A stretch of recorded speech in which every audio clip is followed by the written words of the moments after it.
이번 시간에는 미장 공사 코너비드 부분에 대해서부터 다시 해보도록 하겠습니다.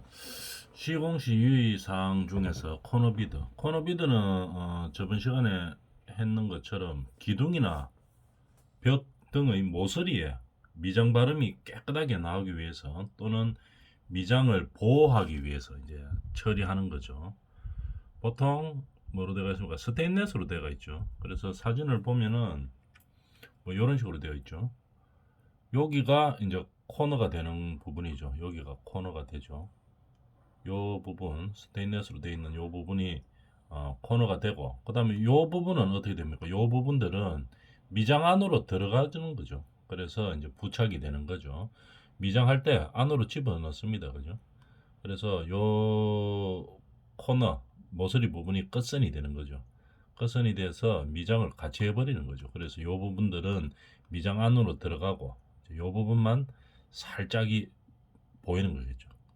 근데 코너 비드를 이제 잘 붙여야 되겠죠. 코너 비드가 모서리를 정확하게 나오는 역할을 하게 되겠죠. 미장을 할 때. 정확하게 각이 딱 지게 만들어 준다 이 말입니다. 그 다음에 모서리 부분이니까 뭐 부딪힐 수가 있겠죠. 살짝 부딪혀도 우리가 이런 코너 비드가 없으면은 뭐 깨질 수가 있겠죠. 그래서 미장면을 보호하는 그런 역할을 하고 있습니다. 그리고 우리가 콘크리트 면이나 이런 것들의 위에다가 뭐 초벌하고 정벌하고 뭐 이렇게 해서 미장을 하는데, 이 정확하게 레벨을 딱 보고 각이 딱 맞게 좀 처음부터 끝까지 하기가 조금 힘들죠. 그래서 수직 수평의 기준을 잡는 것을 보통 이 코너비드로 많이 잡죠. 코너비드를 한 모서리에서 한 모서리까지 요즘은 옛날에는 실로 띄어가지고 맞춰왔는데요. 요즘은 뭡니까? 레벨기가 있죠. 그래서 한 코너 부분, 두 코너 부분에 모서리를 코너 비드를 장착을 할 때 수직 수평을 딱 맞춰 줍니다. 그래서 수직 수평 맞출 때는 요즘 레벨기 딱 보면은 정확하게 수직 수평을 딱 맞출 수 있죠. 그래서 맞게 해놓고 나서 그 다음에 이 코너 비드 모서리 한쪽 부분에서 나머지 한쪽 코너 비드가 있는 부분까지 그냥 수직으로 수평으로 쫙 미장을 해주면 되겠죠. 이제 그렇게 수직 수평을 맞춰주는 역할을 하게 됩니다. 코너 비드가. 그래서 아주 중요한 부분이 되겠죠. 그럼 옛날에 코너 비드 안 나왔을 때는 어떻게 했는가 하면은 미장 작 가지고 한쪽 모서리를 대고 평평하게 만들었어요. 나머지 한쪽을. 그 다음에 나머지 한쪽이 조금 양생이 되고 난 다음에는 어떻게 반대쪽도 이제 딱 수직이 되도록 그렇게 만들었죠. 근데 이렇게 코너비드 나오기 전에는 그렇게 수직으로 만들었는데 뭐 조금만 부딪혀도 수직 부분이 깨어지고 그 다음에 수직 수평도 정확하게 안 맞고 이제 그런 문제들이 좀 있었죠. 근데 이제 코너비드가 개발되면서부터 이제 정확하게 기둥을 직각으로 딱 잡을 수 있습니다. 물론 우리가 미장할 때도 코너비드를 쓰지만 타일로 바를 때 화장실 타일 같은 거 있죠. 타일로 이런 거 바를 때도 모서리 쪽은 코너비드를 다 쓰죠. 그래서 보면 스텐으로 코너 쪽에 쫙 붙어 있죠. 그래서 타일을 보호하고 그 다음에 수직 수평을 정확하게 맞추고 그런 역할을 하죠. 이런 식으로 코너비드는 마감 공사에서 아주 중요한 부분을 차지하고 있습니다. 특히 미장이나 뭐 타이로라든지 이런 부분에서. 자, 그런 코너비드의 정의는 보면은 뭐 기둥이나 벽 등의 모서리 부분의 뭐 미장 발음을 보호하기 위한 거죠. 미장 발음을 보호하고 그 다음에 또 다른 역할을 보면 수직 수평을 정확하게 맞추고 이렇게 여러 가지 기능이 있습니다. 설치 목적 금방 말했다시피 벽체의 파손이라든지 마모에 대해서 보호하는 거겠죠. 코너 쪽에는 조금만 뭐 연장 같은 거 들고 가다가 망치 같은 거 톡 부딪혀도 어떻게 됩니까? 그 코너 비드가 아니면은 잘안 대번 깨져 버리겠죠. 이 미장으로 되어 있으면 파손이 된다 이 말입니다. 근데 코너 비드는 세기 때문에 스텐으로 되어 있기 때문에 웬만큼 부딪혀도 뭐 잘 안 깨지죠. 살짝 구겨질 수는 있지만도 뭐 파손이 된다든지 그렇지는 잘 압니다. 그래서 뭐 일부러 세게 때린다지 않은 다음에는 파손되고 이런 일이 별로 없죠.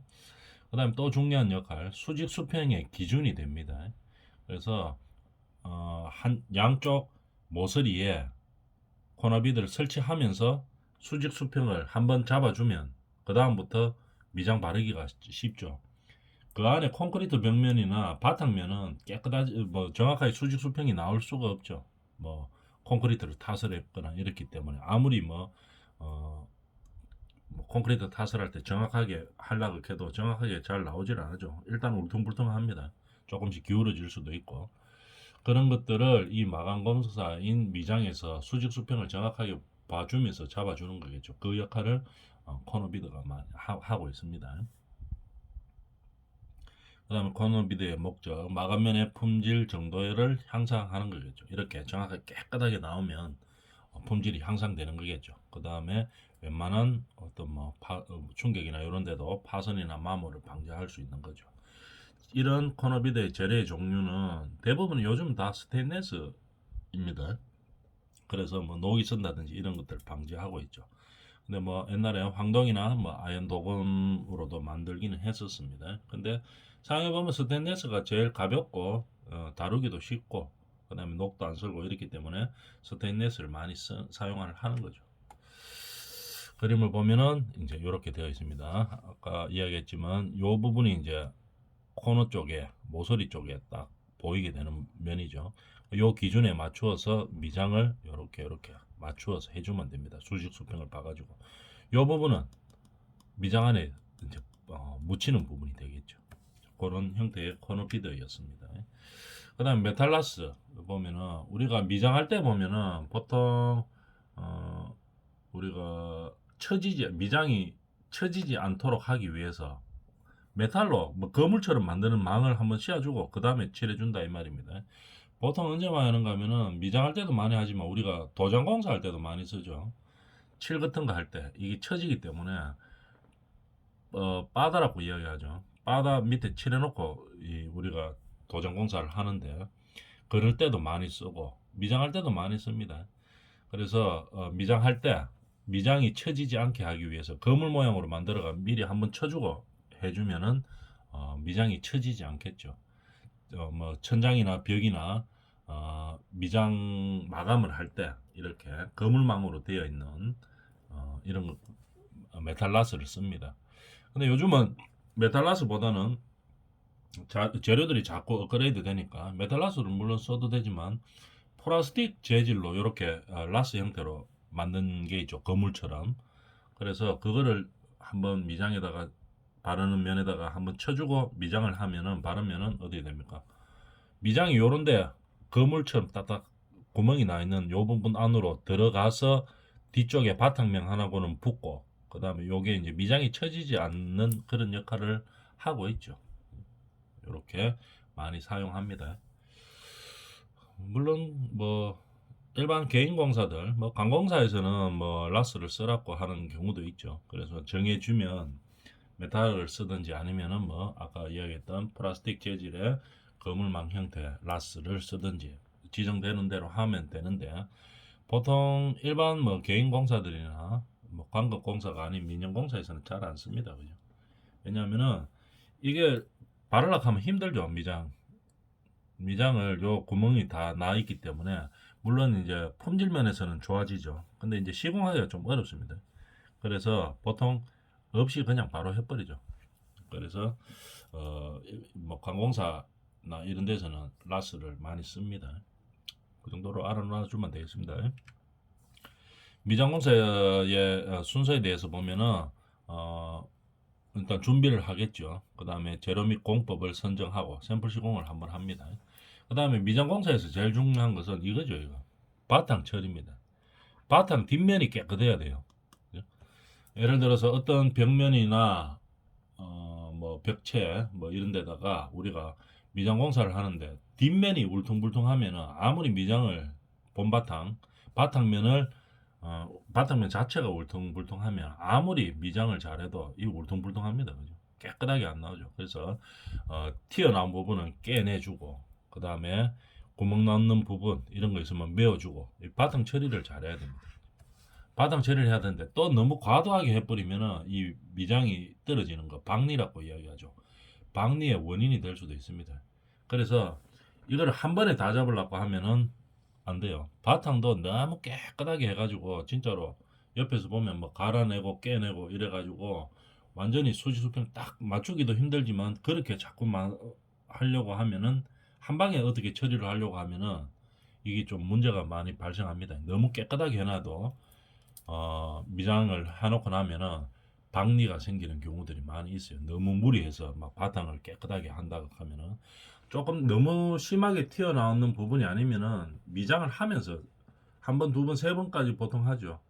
초벌, 정벌, 재벌 이런 식으로 합니다. 그래서 초벌에서 조금 작고 튀어나온 게 예를 들어서 배부름 현상이 일어났다. 콘크리트에서 그러면 어떻게 합니까? 한 배부름이 한 20mm 정도 된다. 이러면은 한 10mm 정도는 깨내고 아니면 15 한뭐 5mm 정도 깨내든지 아니면 그냥 두든지 해가지고 초벌해서 한 10mm 잡고 그다음에 뭐 재벌할 때면 한 5mm 잡고 마지막에서 평평하게 하고 이제 이런 식으로 보통 많이 하죠. 그래서 너무 많이 튀어나온 거는 조금 뭐 깨내 가지고 해야 되겠지만 또 한꺼번에 너무 많이 잡으려고 하면 안 됩니다. 그래서 조금 잡고 조금 잡고 조금 잡고 이런 식으로 하다가 맨 마지막에만 딱 맞으면 되기 때문에 이제 그렇게 해야 된다는 얘기겠죠. 그다음에 미장 공사할 때 바탕 처리가 잘 되어서 이제 시공을 했습니다. 뭐 시공을 당연히 뭐 하자가 안 생기게 하려면은 어 재료도 좋아야 되고 그다음에 시공 바름 두께도 뭐 일정 너무 두껍게 하면 안 되죠. 처지기 때문에 보통 한 6mm 정도 이렇게 바릅니다. 이제 두께도 준수하고 이렇게 해야 되는데 그다음에 이제 가장 문제가 많이 생기는 게 시공도 이제 완벽하게 해놨다고 봤을 때 이 양생할 때가 이제 크랙이 많이 가죠. 양생을 잘해야 됩니다. 망원공사는. 양생하는 것 중에서 크랙 생기는 제일 큰 원인은 뭡니까? 바람이죠. 통풍이 너무 잘 되면은 너무 빨리 말라요. 그죠? 이게 미장이 시멘트하고 물하고 모래하고 섞어 놓은 거죠. 물이 증발이 너무 빨리 돼 버리면은 어떻게 됩니까? 크랙이 가게 되겠죠. 그래서 양생을 천천히 시켜야 됩니다. 그 중에서 제일 큰 원인이 바람 때문이죠. 그래서 이 바람 너무 많이 불고 이러면은 실내에서 미장 공사했다. 이러면 어떻게 됩니까? 유리가 끼어져 있으면 뭐 관계 없는데 보통 미장 공사할 때는 유리가 끼어져 있을 단계가 보통 아니죠. 그죠? 왜냐하면 미장하면서 유리 다 베리기 때문에 뭐 샤시 틀이나 이런 거 샤시 끼우지를 안 하죠. 틀만 보통 끼워 놓죠. 그렇기 때문에 어떻게 됩니까? 창호가 계고부가 구멍이 뚫려 있는 상태입니다. 그러니까 바람이 너무 많이 불면 글로 바람이 많이 들어와 가지고 빨리 양생이 너무 급격하게 양생이 되니까 크랙이 많이 발생할 수 있죠. 그러니까 보통 뭡니까? 보통 비닐을 쳐주죠. 그래서 바람이 많이 들어오지 않게 그러니까 서서히 양생되도록 그렇게 하는 거겠죠. 급격하게 양생이 되면 균열이 발생하기 때문에 그렇게 하는 겁니다. 항상 급격하게 어, 양생이 되지 않도록 건조되지 않도록 그렇게 양생을 해야 된다는 얘기겠죠. 그 다음에 바탕 구조체 처리 아까 했는 거 지금 하는 게 뭐냐면 미장공사 순서에 대해서 하고 있습니다.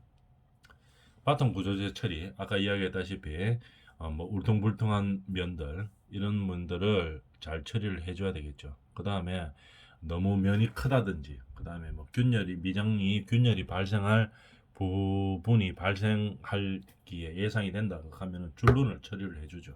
그죠? 그래서 신축 줄눈을 줘가지고 이 바탕면이 균열이 발생하면은 당연히 그 위에 발라놓은 미장에서는 당연히 균열이 생기겠죠.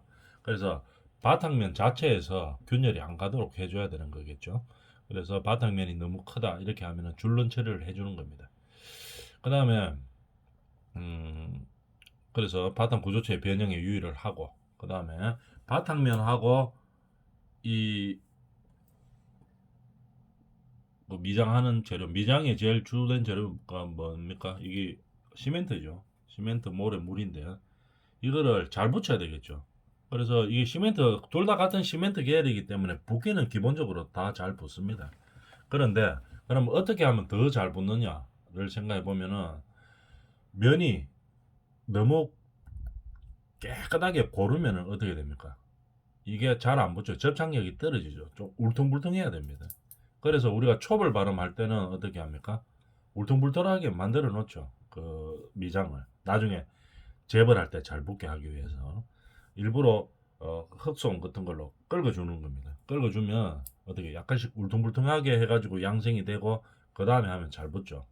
그런데 우리가 콘크리트 면에다가 이제 처음에 바로 붙인다. 이 초벌을 바로 붙인다. 그러면 콘크리트 면을 울퉁불퉁하게 갈아내거나 할 수가 없죠.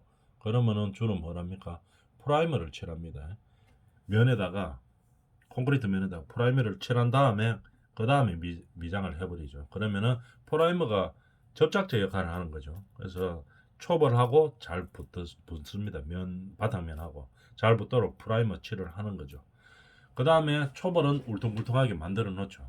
이거 흑손이 그렇게 되어 있는 칼이 있습니다. 그죠? 그래서 울퉁불퉁하게 만들어 주는 거죠. 그 다음에 양성된 다음에 균열 갈 때만큼 가도록 다 하고 양성시킨 다음에 뭐 보통 한 10일 정도 있죠. 일주일 이상 있습니다. 그래 균열 갈 거 다 가고 한 다음에 그 다음에 이제 재벌을 하는 거죠. 재벌하고 그 다음에 필요한 경우에 정벌까지 하고 이제 그렇게 하는 거죠. 이렇게 프라이머 칠을 해주면 되는 겁니다. 바탕면과 미장면을 잘 붙게 하기 위해서. 그 다음에 미장제 처리에서 보면은 미장제가 미장 성능을 잘 발휘하기 위해서는 뭘 해야 되는가 한번 봅시다. 부착 일단 미장재료는 잘 붙어 있는 게 중요한 거겠죠. 바탕면하고 그죠? 잘 붙어 있게 하기 위해서 아까 뭐 프라이머도 칠하고 했었는데, 근데 미장 재료 자체에서 보면은 부착 성능이 좋게 되려고 하면은 배합이 잘 돼야 됩니다. 그럼 배합하면 뭐겠습니까? 시멘트하고 모래하고 물이기 때문에 이게 잘 섞어줘야 되겠죠. 비율을 정확하게 지켜가지고 잘 섞어줘야지 되는데, 예를 들어 가지고 뭐 잘 안 섞어 가지고 시멘트 따로 모래 따로 뭐 물 따로 이래 돼가 있으면 어떻게 됩니까? 이거 미장 발라본들 다 떨어지죠. 잘못하면 박내 현상 많이 생깁니다. 그래서 배합을 잘 해야 되겠죠. 요즘은 이거 3월에 얘기할 때 어떻게 합니까? 힘들죠. 사람이 삽과 막 비비가 하려고 하면 너무 힘듭니다. 옛날에는 뭐 사람이 비벼서 했죠. 미장통에다가 시멘트 모래 물 넣고 막 비비죠. 너무 힘이 들어가지고 잘 안 비비지는 부분들도 많았습니다.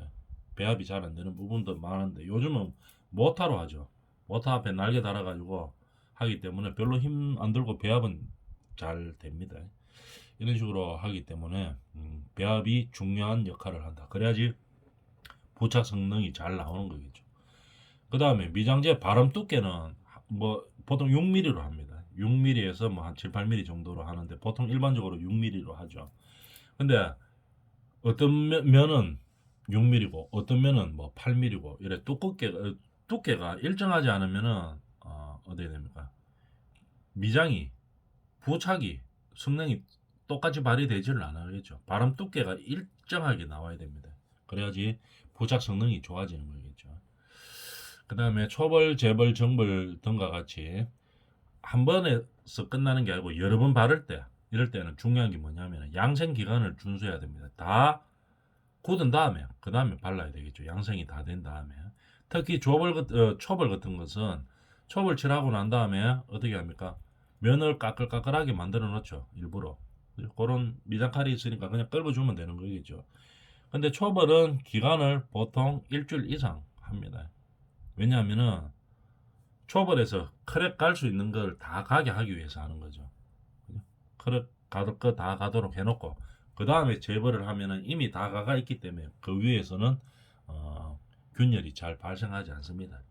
그래서 정벌을 할 때는 이제 마지막이기 때문에 재벌 이후에 이제 정확하게 수직 수평을 맞추어서 하는 거겠죠. 1회 이상 바르는 경우에는 양생 기간을 항상 준수해서 해줘야 된다. 그래야지 마감하고 났을 때 균열이 발생하는 가능성을 확 줄어드리는 거죠. 기간을 준수해야 된다 이 말입니다. 그 다음에 미장제 자체의 경화 시에 수축 균열이 발생하지 않도록 보강을 해야 되겠죠. 균열이 발생하지 않도록 어떤 처리를 해주고 해야 됩니다. 보통 균열이 발생하지 않게 하기 위해서는 뭐합니까? 줄눈을 둔다든지 너무 면이 길 때 줄눈을 둔다든지 아니면은 어떻게 경화되는 당시에 균열이 발생하지 않기 위해서 아까 설명했던 바람이 너무 많이 불어가지고 물이 너무 빨리 건조돼. 바람 많이 불면 물이 빨리 건조되는 거죠. 그래서 너무 빨리 건조되면 양생 시간을 정확하게 못 지키고 빨리 건조돼 버리는 거겠죠. 그러면 균열이 발생하는 겁니다. 그래서 물이 빨리 건조되지 않도록 바람이 너무 많이 불지 않도록 그렇게 이제 뭐 쉽게 말해서 계곡부에 비늘을 친다 이 얘기겠죠. 이제 그렇게 해가지고 양생이 잘 되도록 해준다 이런 얘기입니다. 그 다음에 시공은 반드시 시방서에 준해서 하도록 한다. 재료마다 시방서가 다 있죠. 그래서 그 시방에 따르도록 한다 이 말입니다. 근데 미장 재료는 대부분 뭡니까? 시멘트죠. 시멘트 모래 물을 배합했는 거기 때문에 시멘트의 시방에 잘 맞도록 그렇게 따라주면 되는 겁니다. 그죠? 양생. 그 보통 우리가 한번 아까 바람 안 불도록 하는 게 제일 중요하다 그랬고, 그 다음에 하루 지나가지고 어느 정도 양생되고 나면 물을 뿌려줍니다. 그죠? 너무 양생될 때 건조되는 것을 막기 위해서 물을 뿌려주죠. 근데 어느 정도 양생이 되면 그다음 물을 뿌려주는데 뭐 모래를 뿌려가지고 입히는 경우도 있는데 그보다는 물 뿌리기를 많이 합니다. 벽면 같은데 물 뿌리기를 실제로 물을 뿌리는 건 아니고 어떻게 합니까? 그냥 물을 발라주는 거겠죠. 보통 뭡니까? 플라스틱 빗자루 말고 그 대나무 빗자루 같은 거 있죠. 그 물 적시 가지고 벽에다가 양생되고 난 그 다음날에 보통 이렇게 발라줍니다. 물을 쭉 발라주는 거겠죠. 쭉 전체적으로 발라주면 이제 양생될 때 급격하게 건조되는 것을 막아주는 거겠죠. 그래서 어느 정도 양생이 되고 난 다음에는 물을 뿌려주는 겁니다. 그 다음에 여름에는 이제 급격한 건조가 제일 문제죠. 물이 너무 빨리 없어지면 안 되기 때문에 피할 수 있도록 처리를 해주는 겁니다. 겨울에는 얼지 않아야 되는 거고 둘 다 뭡니까? 막을 수 있는 제일 좋은 방법은 계곡부에 비닐을 치는 거겠죠.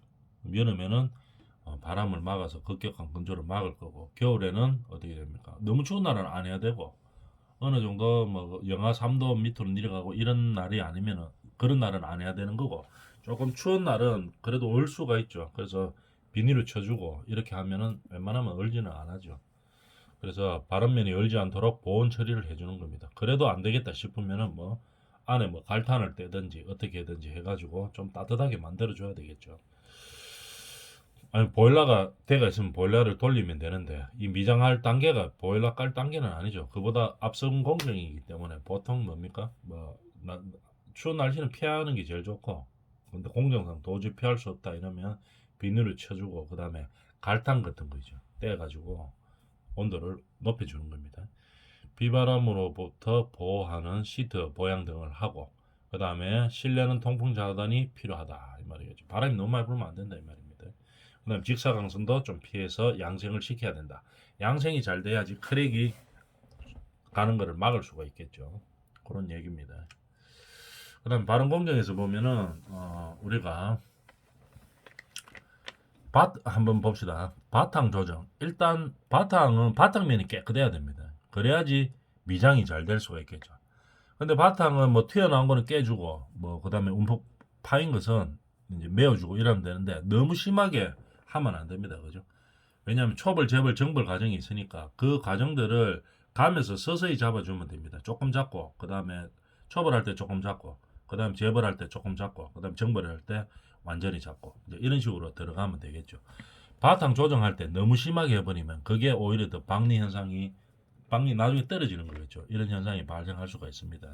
그래서 바탕 조정을 일단 잘해야 되고 바탕면만 평탄하게 되어 있으면 그 다음 미장은 당연히 깔끔하게 나올 수가 있겠죠. 그 다음 그 미장 중에서 초벌은 목적이 뭐냐면은 이 바탕면하고 이 미장면하고 붙이는 게 목적입니다. 그래서 보통 뭡니까? 콘크리트 면이다 하면은 프라이머를 칠하고 초벌을 칠하죠. 초벌 칠할 때는 반드시 끄끌끄끌하게 울퉁불퉁하게 만들어 끓여 놓습니다. 그래야지 그 다음에 칠하는 재벌 이 부착력이 좋아지는 거겠죠. 그죠? 그 다음에 첩을 하고 완전히 양성시킨 다음에, 그래서 완전히 양성시킨다는 말은 크랙 갈 거 다 가게 해놓고 보통 한 일주일에서 10일 정도 지내서 하는 겁니다. 그 다음에 제벌을 바르죠. 그러면은 크랙이 좀 덜 갑니다. 그 다음에 어느 정도 이제 첩을 하고 2번 제벌 바르면서 바탕면을 어느 정도 잡았겠죠. 그 다음에 마지막으로 정벌을 발음을 해가지고 깨끗하게 처리를 해주면 되는 겁니다. 근데 바닥면이 그렇게 울퉁불퉁하지 않고 뭐 바닥면이 깨끗하게 나와 있다. 그러면 보통 초벌하고 정벌해서 바로 끝내버리는 경우도 많이 있죠. 제벌 굳이 할 필요 없죠. 바닥면이 깨끗하면. 그 다음에 마감부 처리. 마감부를 처리할 때는 이게 누름을 잘 해줘야 됩니다. 누름을 잘해야지 안 뜨죠. 칼로, 흑손, 칼이죠. 그죠? 미장칼입니다. 미장칼로 모서리 부분들을 잘 눌러줘야 된다는 얘기입니다. 요런 데 보면 요게 이제 흑손으로 요런 모서리들 있죠. 요런 것들을 잘 눌러줘야 됩니다. 누름을 해주고 중간 쪽을 바깥쪽 안쪽으로 당겨내는 거죠. 그래서 이 바깥쪽에서 안쪽으로 하는 게 아니고 이 안쪽에서 바깥쪽으로 하는 게 아니고 이 바깥쪽을 먼저 흑손 누름을 한 다음에 안쪽으로 미장을 발라주는 겁니다. 그래서 균일하게 만드는 거겠죠. 요걸 흑손 발음이라고 이야기합니다. 누름을 잘 해줘야 됩니다. 특히 마감 부위 같으면 계구부라든지 뭐 이런 문화구들, 왁구들 만나는 부분, 이런 마감 부분들이 있죠. 이런 부분들은 항상 누름을 해줘야 됩니다. 실리콘도 마찬가지죠. 누름을 해줘야지 나중에 안 뜹니다. 누름을 안 해, 그러니까 보통 손가락으로 이렇게 당기죠. 실리콘 같은 거는. 그죠? 손가락으로 이렇게. 잘하는 사람들은 뭐 실리콘 건으로 그냥 바로 누르면서 나오는데 일반 사람들은 그렇게 잘 못하기 때문에 실리콘 바르고 나서 손가락과 당겨주죠. 눌러주죠. 그게 이제 누름하는 겁니다. 누름 안 하면은 이런 미장이라든지 실리콘이라든지 이런 거는 나중에 다 뜹니다. 그래서 누름을 잘 해줘야 되겠죠. 특히 모서리 부분을 잘 해줘야 된다는 얘기입니다. 여기까지 하고 다음 시간에 미장공사의 결함 종류에 대해서 해보겠습니다.